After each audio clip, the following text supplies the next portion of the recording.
Welcome to another spine-chilling explainer. We put a ton of hard work into bringing you these terrifying animated horror stories every single week here at Kuni Monday. So if you're enjoying the content, please make sure to hit that subscribe button and ring the bell icon so you never miss a notification. Today, we are unpacking a story where a couple's ultimate dream turns into a literal nightmare. Let's get right into it. I want you to think about this for a second. What happens when the home of your dreams is already occupied by a nightmare? You save up your whole life, you find that perfect remote getaway, you turn the key in the door. But what if something ancient, something purely evil, is just waiting for you on the other side? Well, that's exactly what we're looking at today. All right, Chapter 1, The Dream Home. Our story starts with a young couple, Amita and Ilesh. They had this beautiful shared dream of owning a small, peaceful house deep in the mountains. And since they ran a successful online business, they could work from anywhere. They finally found it, an old, isolated house in a remote village in Himachal Pradesh. It was surrounded by these massive old trees and beautiful flowers. Amita was absolutely over the moon. But right off the bat, we get some massive red flags. From the outside, this big yellow chalet looked picture perfect, just glowing in the sunlight. But the second Amita opened the front door, she was hit with this absolutely sickening, rotting smell. The house had been locked up for years, so they just brushed it off as grime. But honestly, even in the middle of the day, the inside of the house was covered in this dense, unnatural darkness. Still, they lit some candles, got the power on, and started unpacking.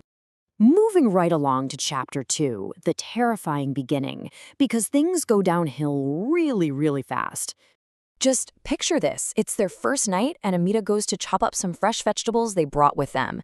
But when she slices into them, they are completely rotten on the inside. And it gets worse. Thick, black bugs start literally crawling out of the food. It was so gross. They were exhausted anyway, so they completely ditched the idea of cooking, ate some plain bread and butter, and just went straight to sleep. So let's look at the timeline of their first 24 hours. Day 1, they move in and clean. But on night 1, around 4:30 in the morning, Amita wakes up and Ilesh is gone. She goes outside and finds him in the garden with a spade, mechanically digging this deep, grave-like pit. And he has this totally unsettling, creepy smile on his face. When she screams his name, he snaps out of it. But he has zero memory of how he got there. Amita just figures he was sleepwalking. And honestly, the next day goes by perfectly fine, which totally gives them a false sense of security. Which brings us to Chapter 3, Secret of the Basement. Because that false security doesn't last long. On their second night, Amita is jolted awake by the super loud, heavy scraping noise from the floor below. It sounded exactly like someone dragging a massive wooden chair back and forth. Terrified, she creeps downstairs. And following that sound, she finds a classic horror movie secret. Tucked right under the main staircase, completely hidden in the shadows, is a concealed door. She slowly opens it, and it leads down into this suffocatingly dark, incredibly dusty basement room. What she sees down there is literal nightmare fuel. In the dim light of a red lantern, she sees Ilesh. He's sitting dead still in a rocking chair, staring obsessively at a black bottle, surrounded by rotting herbs. But right behind him, there is a blurry black shadow of a woman with long, messy hair and hollow, pure white eyes. Amita calls his name. The chair stops, and Ilesh's head snaps up. His pupils are totally gone, just white voids. And then, out of nowhere, that shadow woman lunges at Amita and violently chokes her until she passes out. While she's knocked out, Amita has this incredibly vivid, gruesome dream. She's in the garden, right where Ilesh was digging, but now she's the one digging, like a madwoman. She can actually feel her nails breaking and her fingers bleeding into the dirt. The real kicker? She wakes up in her own bed the next morning, thinking, thank God it was just a nightmare. But then she looks down. Her hands are completely covered in real, physical mud and dried red blood. Okay, Chapter 4, The Demoness's Attack.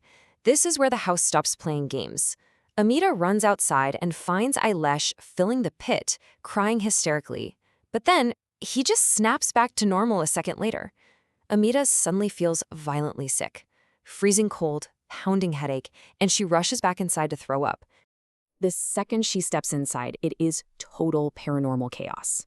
The air reeks of rotting meat and burning herbs. All the doors and windows violently slam shut and lock themselves. Every single light bulb in the house shatters at the exact same time. The walls actually start crying, and thick black blood starts pooling on the floorboards. Just totally overwhelming, rapid-fire terror. Through all this darkness, Eilish walks toward her, but it's clearly not him anymore. His eyes are dead white, and he's dragging a massive, rusty axe covered in black blood. And floating right behind him is the spirit of a terrifying man with rotting flesh peeling off of his face. In this booming, demonic voice, Eilish screams, "Now no one will survive." Amita backs away in pure terror, bumps into something, turns around, and it's the shadow woman from the basement. Once again, she grabs Amita's throat and chokes her out. Now, this next part is honestly the most twisted psychological tactic by the house. Amita jolts awake at 3 a.m.